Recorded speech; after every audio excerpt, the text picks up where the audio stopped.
What's up guys, Nick Nakai here. Welcome back to the channel. If it's the first time here, please hit that subscribe button down below. I really appreciate it. Also, drop a follow for C3 Automotive for allowing us to shoot these videos here. Today we're going to be doing another interview style video. I saw a lot of you guys really liked the last tech talk video I did with the two Toyota techs.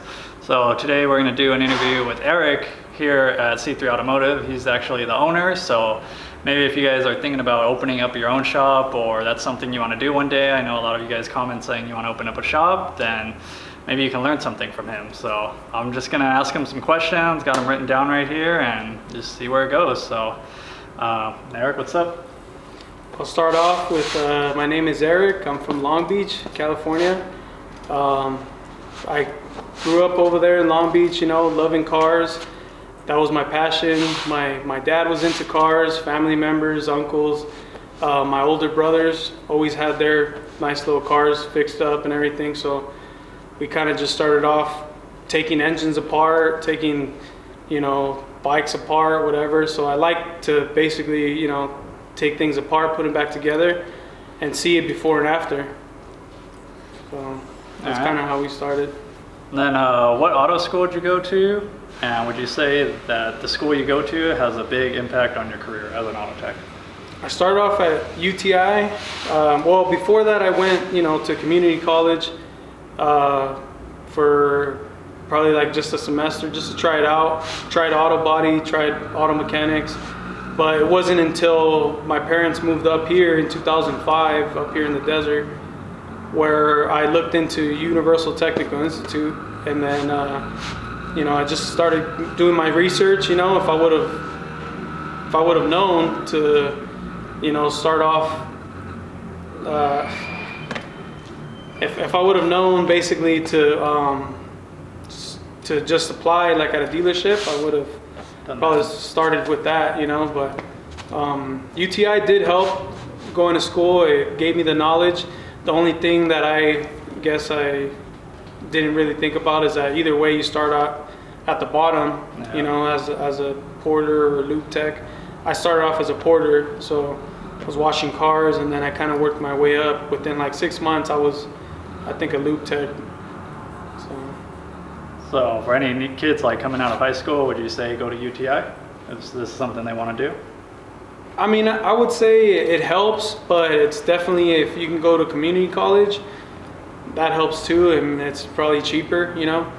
But it's kind of like, you know, just because it didn't work so great for me, I mean, I still started off at the bottom, but I mean, it does help. It definitely does help, you know. All right, so then what dealerships has your career consisted of, and what positions were you? I started off at Honda. Like I said, started off as a porter, yeah. Moved up as a loop tech within like 6 months. Then I was a loop tech / entry-level tech, did PDIs, pre-dealer inspections, accessories for about, I don't know, maybe like 8 months. Then after that, I went out on the line, but I wasn't doing any heavy line stuff, mainly brakes, you know, undercar stuff, suspension, alignment. Yeah. But it takes time either way to get better at it. So, like I said, you still have to kind of start off somewhere. So, where'd you go after Honda? After Honda,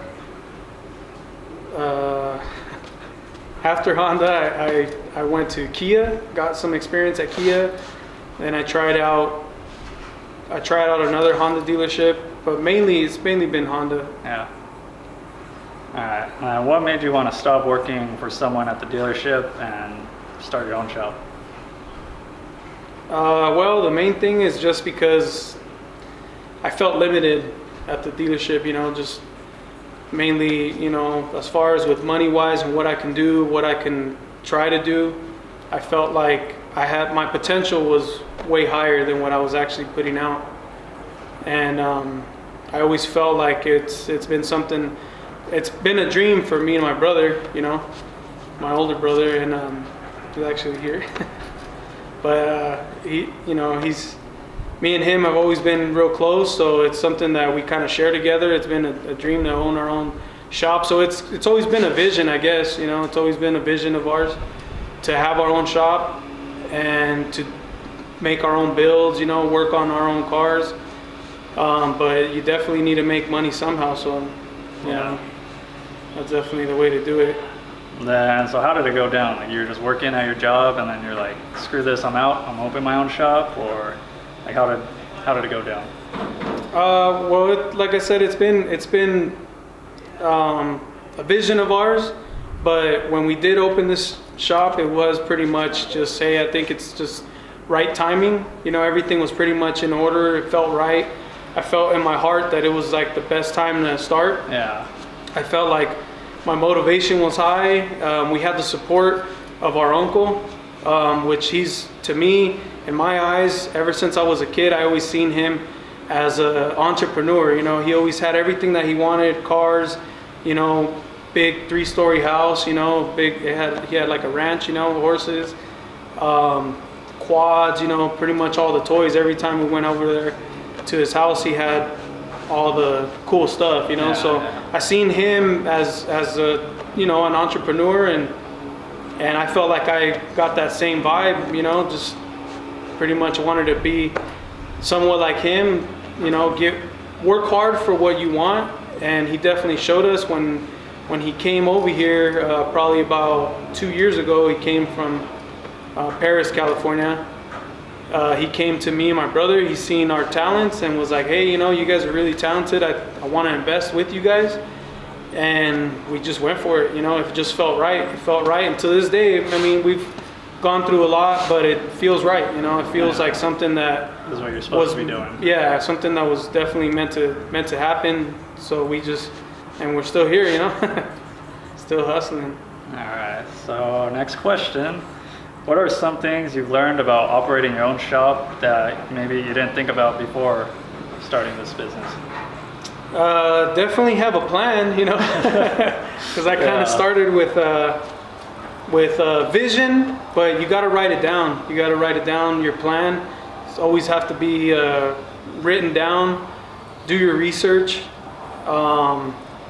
There's a lot of things it really consists of that I didn't put, you know, in when we first started the business, but and just definitely don't be scared, you know, but I would definitely say just have a plan, you know, plan it out, map it out.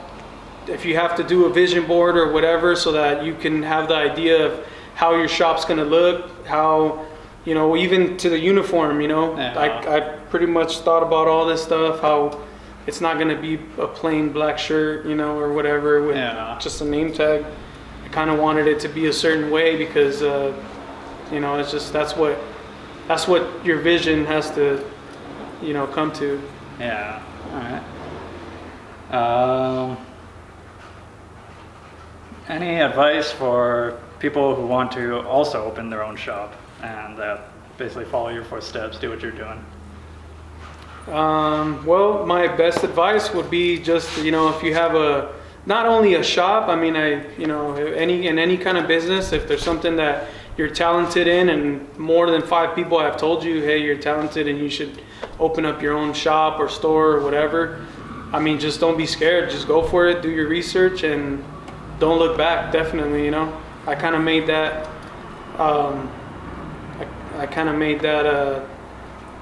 can I say this, like a goal of mine. That's one of my goals, is to not go backwards, you know, to keep pushing forward and grow the shop, grow the business, and expand. You know, there's no limit once you start working for yourself. The only limit is whatever you want to put on yourself. So, you know, just, that's what I would say. If you're going to start a business, just go for it. Don't look back. Don't have option A, don't have option B, you know, stick to your option A and just tackle it until you perfect that. Then maybe if you want to move into something else, let's say, you know, something that's car related and you want to start doing custom builds, then okay, then branch off. But I would say to just perfect what you have already and then move forward with that, you know. All right, another question. Do you think you would be where you are today if, like, running your own shop, if you were still working at the dealership and doing this on the side? Because earlier you were talking about, like, how once your back's against the wall, you have, like, no choice, so it's like sink or swim. Yeah, definitely not. I mean, that's what stopped me from before. I had started a few different businesses, small businesses in years before, and that's pretty much what has stopped me, is that stability, is that, you know, paycheck that I was getting at every place that I worked at. I was like, okay, I felt safe. You know, my back wasn't against the wall, but when your back is against the wall, that's when you tend to push the hardest, you know, because you sink or swim. And I felt like I understood that when we opened up the shop.